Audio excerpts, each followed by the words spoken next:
Hello everybody, today I will be making a video regarding the new cooling off period here in real estate, which is called the 3-day cooling off period that the government, provincial government just set in. So what is this 3-day period we're talking about? We're talking about when a deal happens in real estate, so when there's a firm offer and there's no subjects, normal deal would be completed, the deposit would be in within possibly the next 1, 2, 3 days. However, this new 3-day cooling period allows buyers 3 days after the deal is made, a firm deal, to essentially get an inspection done, financing, anything of that regards.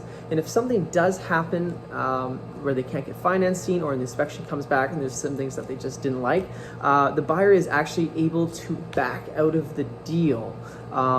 So this law or regulation is based on what we have currently for pre-sale projects. Right now there's a 7-day rescission period when you buy a pre-sale home. So meaning after you write your deal and get it all complete, you have 7 days to walk or back out of the contract with no obligation whatsoever. So it does build off that for the pre-sale. Now for the resale, we're trying to implement it, or the government's now trying to implement it. So yeah, it's different. No one's actually gone through it yet for the resale because it's going to be happening in the start of 2023, January 1st, and when it's going to be first implemented. So I'm just here to kind of give you my take on it and how this can affect the market. So there's more time now for buyers to do due diligence, because why the government has implemented this is 1, for due diligence, I believe, and 2, for it to help fight, rising home affordability.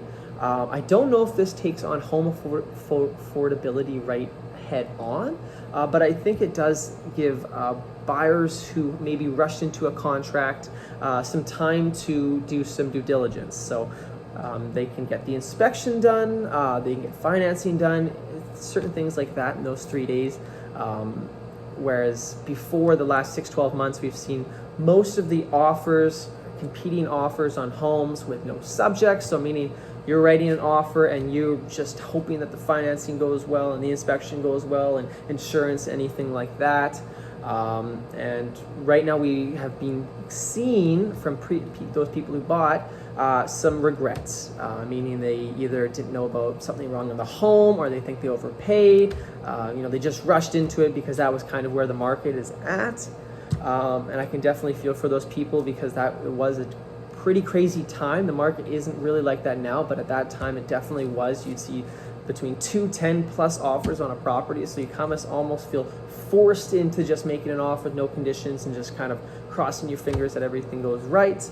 But yeah, let's talk about couple of the cons side or negatives is with this 3-day period, you will first of all have to have a cancellation fee if you do back out, meaning we get that firm deal in place, they get the inspection done, it comes out that the furnace, the roof's done, something's like that, and they just want to back away, or even financing, whatever it is, you do have to pay a small fee. It is 0.25% on the purchase price. What that means, what that looks like is, say we're buying $1 million home, we back out, 0.25% is $2,500, which is going to go back to the seller for essentially wasting their time, or maybe they're dealing with other offers, they chose this offer and now they have to go find a new deal, which is going to be not so fun to the seller. So that's one of the big things there. The other drawback is what realtors have been talking about in the office, and what I've seen is now a buyer can go and make multiple offers on different properties, kind of tie them up, and then kind of pick which one they want and kind of drop the others if they do have that money, like little bit of money to spare for the cancellation fee, so they can really kind of pick their home. And this, of course, just increases demand and frustrating, obviously, for all sellers like that. But yeah, so when it all comes down to it, I think it's shifting power back to the buyers. The last 6-12 months, we've seen a seller's market with these multiple offers. I see that they're trying to shift the power a little bit back to buyers, or even just not even power, just some peace of mind after setting a deal in place when it was crazy, and just having those 3 days to get those things done, whereas before we couldn't. Now I can see definitely problems going into this. Right now, like in this market, I wouldn't think it'd be like a super useful or tactic or legislation that would actually work, because right now we're only seeing maybe one offer on properties. There's not competing offers. I can definitely feel for sellers that are gonna, finally do all their marketing, everything on the market. They get a deal in place. I think it's all good. 2 days later, the buyer backs out. They got to find a new buyer. So I can know it's gonna be frustrating in that. And then I guess my other thought, like I said before, is I don't know if this really impacts housing affordability. Does it really impact housing affordability?